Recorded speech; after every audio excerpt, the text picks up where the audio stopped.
la audiencia. ¿Y tiene la defensa acceso a todo, por lo menos tiene la defensa acceso a toda la información que el fiscal haya ido reuniendo o tampoco? No. Pues la fiscalía puede durar 3, 4 o 10 años, tiene los recursos, tiene el personal para recopilar pruebas, pero el proceso penal consta en el nuevo sistema, de varias etapas. La primera etapa es la audiencia concentrada. ¿Sí? Estos son 3 audiencias en una sola, es decir, la legalización de la captura, pues dicen que la persona fue detenida bajo los parámetros legales, es decir, no fue torturada, no fue golpeada dentro de las horas, que había una orden de captura legal vigente, etcétera. Seguidamente se le comunica de los delitos que pues, se le está acusando, por eso se llama formulación de imputación, y luego en esa misma audiencia viene una audiencia que es la solicitud de medida de aseguramiento, es decir, donde la fiscalía tiene la potestad de decir si esa persona es un peligro o no para que sea recluida en una cárcel o en un centro carcelario. Esa es la primera etapa del proceso.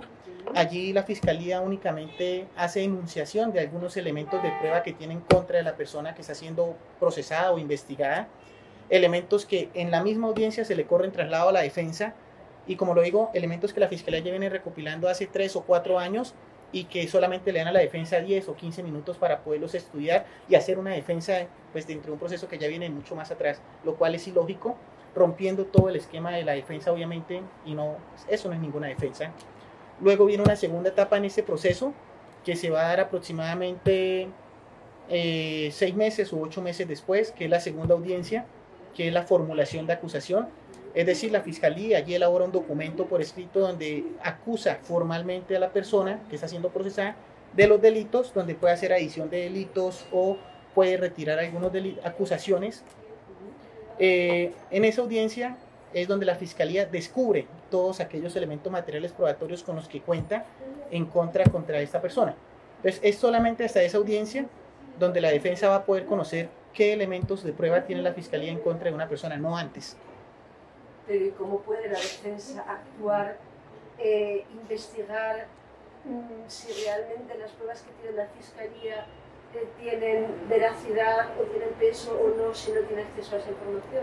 Exacto, ese es el problema del sistema penal acusatorio. Precisamente esas son las violaciones al debido proceso, son las denuncias que nosotros hacemos al respecto, porque no se puede hacer una defensa tanto técnica como jurídica o material porque no conocemos los elementos.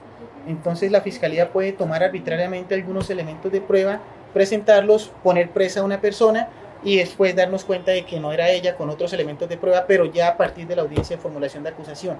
Antes no podremos conocer el expediente ni nada. O sea, una persona puede llegar a estar en la cárcel 3, 4, 5 años sin que su abogado defensor tenga acceso a nada de la información que pueda tener la fiscalía sobre el caso. No, ya el proceso, no, porque con el sistema penal acusatorio se pusieron unos límites o unos términos que la fiscalía digamos, el sistema judicial tiene que cumplir. Si no lo cumple, se le impone una sanción que es la libertad de esta persona por el vencimiento de los términos. El tiempo máximo que tiene la fiscalía para realizar la audiencia de acusación, que es donde va a descubrir las pruebas, dice la norma que debe ser 90 días después de la detención.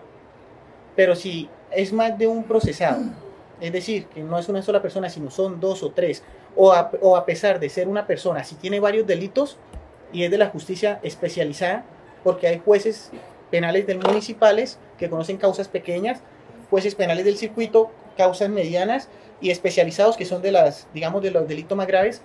Todo lo que tenga que ver con la justicia especializada, los términos son de 90 días para hacer la audiencia de acusación, para que descubran las pruebas, pero como es de conocimiento de esta justicia especializada, los términos se duplican.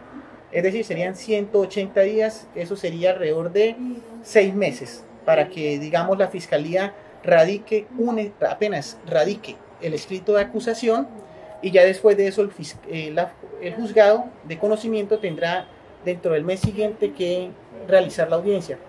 Pero hemos tenido casos donde hemos durado 1 o 2 años y la audiencia no se ha podido realizar, o porque la fiscalía aplaza o porque la fiscalía no viene, etcétera, razón por la cual a veces duramos 1 o 2 años sin que la audiencia se realice, y obviamente eso implicaría en la práctica una violación, obviamente, a la privación injusta de la libertad, o una prolongación indebida, de la libertad. Pero las normas colombianas dicen que hasta que esa audiencia de la audiencia de formulación de acusación no se realice, es decir, hasta que no se haga esa audiencia y no se materialice formalmente, no puede empezar a correr los términos del vencimiento de términos. Por lo tanto, hay un vacío legal entre la erradicación del escrito de acusación y la realización de la audiencia. Puede durar un año. Tengo audiencias con un año donde no se han hecho, y obviamente lo máximo permitido por el código o por la norma en Colombia para poder iniciar un juicio oral son 120 días, justicia especializada 240, y han pasado más de 240 días y no se han hecho. Pero términos que no pueden empezar a contar hasta que no se formalice la audiencia de acusación. Entonces son vacíos que existen y que obviamente vulneran derechos fundamentales, como es el principal, el fundamental, que es el de la libertad. Eso es un poco como es el procedimiento. Una vez llegados al juicio oral, entonces sí que la defensa tiene acceso a toda la información de la Fiscalía. No, desde antes. Por eso decía, sí, antes, hay varias etapas. Antes, sí. En la audiencia de acusación se conocen los elementos, luego viene una audiencia que es la audiencia preparatoria, que es donde la Fiscalía ya nos ha descubierto sus pruebas. Nosotros como defensa le vamos a descubrir nuestras pruebas, donde vamos precisamente a hacer casi que una discusión jurídica de qué pruebas van a ir a juicio, qué pruebas no. Después de todo esto viene la audiencia de juicio oral, que debe ser concentrada, no puede ser, digamos, concentrada, me refiero a que tiene que ser lo más cercanas posible las audiencias. El juicio oral dice que es una audiencia, pero por lo general son muchas audiencias por la cantidad de pruebas, de testigos, de la carga laboral que tenga el despacho. En el juicio oral precisamente ya se han discutido qué pruebas hay, si el juez es competente, si hay nulidades o no dentro del proceso. Es decir, ya iríamos a una discusión jurídica de práctica de pruebas. Entonces la Fiscalía llevaría a sus testigos y la defensa a los suyos.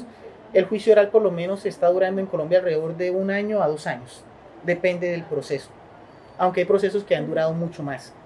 Hay procesos menos demorados, menos complejos, pero digámoslo que con la carga en la Administración de Justicia que hay actualmente y por la cantidad de detenidos y con los índices que hay de seguir deteniendo gente en Colombia, porque la tendencia es a seguir judicializando a pesar de estar hablando de paz y de muchos otros factores, digámoslo que hay una sobrepoblación carcelaria y obviamente muchas más detenciones que están dirigidas, porque hay que decirlo, y orientadas hacia el movimiento social, en ese caso estudiantes, sindicalistas, trabajadores y hacia el sector del campesinado.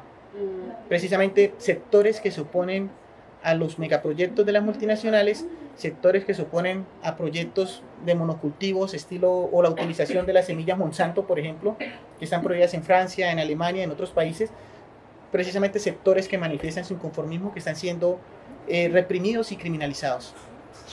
Una vez que ha pasado el juicio oral, en el sistema colombiano, ¿quién establece la condena? ¿El juez o hay un tribunal?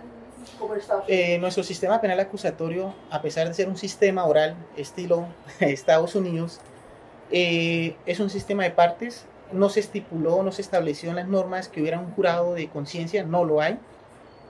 Es un sistema oral incompleto, si podríamos decirlo. En Colombia, muchos años atrás, sí funcionó el jurado de conciencia, pero en el actual sistema no.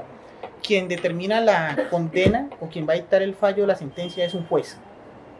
Claro, conforme a lo que la Fiscalía presente de la defensa, si el fallo es condenatorio, pues el juez dirá, conforme a las normas, de cuánto parte la pena mínima, a cuánto la pena máxima, conforme a las atenuantes, los agravantes, etcétera. Pero es el juez quien va a imponer este tipo de pena o esa sentencia. En el caso de los presos políticos de los que vuestra organización se hace cargo, creo que me comentaba Gabino que tenéis entre 200 y 220 presos políticos en las diferentes cárceles que tenéis alrededor. ¿Es más o menos esa cifra? En estos momentos, que estén en estos momentos en la cárcel. En esta región. Sí, en esta región. Puede ser un poquito más. Un poco más porque de las regiones donde más hay aglomeración, donde más hay concentración de presos políticos es en la región del Santander, precisamente, del nororiente. Presos políticos precisamente porque es una región donde los están concentrando, es una región de alta conflictividad socioambiental, hay muchos conflictos ambientales, precisamente hay muchos proyectos de multinacionales y esto genera movilización y esto a la vez genera represión, lo cual conlleva a una judicialización y precisamente al encarcelamiento del movimiento social. ¿De qué se les acusa normalmente cuando se detiene, cuando el Estado detiene a un campesino? Porque fundamentalmente son o bien campesinos, ahora estoy pensando por ejemplo en Miguel Conde, que es de Puente Sogamoso, que en ese caso es con las empresas palmeras, que él es sindicalista, etc. Normalmente son los campesinos o sindicalistas, fundamentalmente, también estudiantes, pero ¿de qué les acusa el Estado colombiano cuando les detiene? En muchos casos de los campesinos detenidos se les está acusando de delitos políticos, en este caso de pertenecer a la insurgencia colombiana, de X o Y grupo armado.